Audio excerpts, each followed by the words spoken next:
જય ગિરનારી, ઓમ નમો નારાયણ. કરવા ગિરનારની પવિત્ર ગોદમાં આમ તો જોઈએ એટલે અત્યારે પરિક્રમાનો માહોલ ચાલી રહ્યો છે.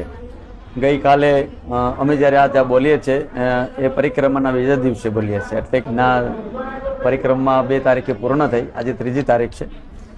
હું તમને જે કહેવા માગું છું એ ગઈકાલનો અનુભવ કહેવા માગું છું કે તંત્રએ જે નિર્ણય લીધો, સ્થાનિક લોકોએ જે નિર્ણય લીધો, ભાવિકોમાં ગિરનારની પરિક્રમાને લઈને ઘણો રોષ હતો.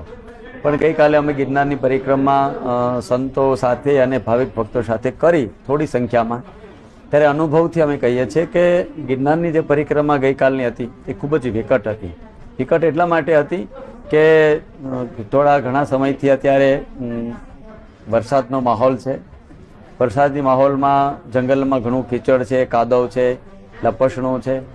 અને ગઈકાલે અમે પરિક્રમા શરૂ કરીએ અને થોડો સમય થયો ત્યાં જ એટલો બધો વરસાદ આવ્યો અને ઘણી બધી મુશ્કેલી પડી.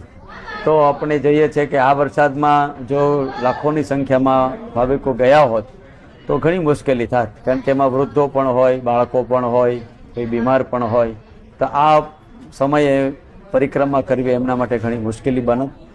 તો ગઈકાલની જે પરિક્રમા હતી એ આહલાદાયક તો હતી જ, પણ સાથે સાથે વિઘ્નવાળી પણ હતી. વિઘ્નવાળી એટલા માટે કે વરસાદી માહોલમાં પરિક્રમા કરવી ઘણો મુશ્કેલ છે.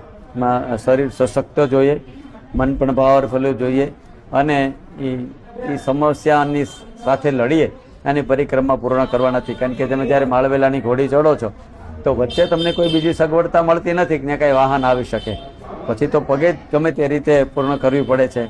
નળ પાણીની ઘોડી છે પણ એ વિકટ છે.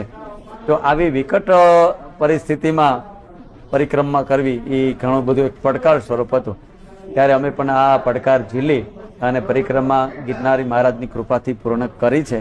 તો ભાવિક ભક્તોને હું એટલું જ કહીશ કે આપ પણ જ્યાં છો ગિરનાર ભૂમિમાં અથવા તો પરિક્રમામાં આવવાની તૈયારી કરી હશે, પણ જ્યાં છો ત્યાં જ તમે મનથી પરિક્રમા કરી લીધી હશે અથવા તો કરી હશે. પણ ગઈકાલની પરિક્રમા એ વિકટ હતી એટલા માટે નથી થઈ શકી. પણ અમે જે પરિક્રમા કરી છે એનું પરિક્રમાનું જે પુણ્ય છે એ ભાવિક ભક્તોને મળે, એનું શ્રેય, કલ્યાણ અને ઉત્તરોત્તરની પ્રગતિ થાય એવી ગિરનારી મહારાજના ચરણોમાં પ્રાર્થના સાથે જય ગિરનારી, ઓમ નમો નારાયણ.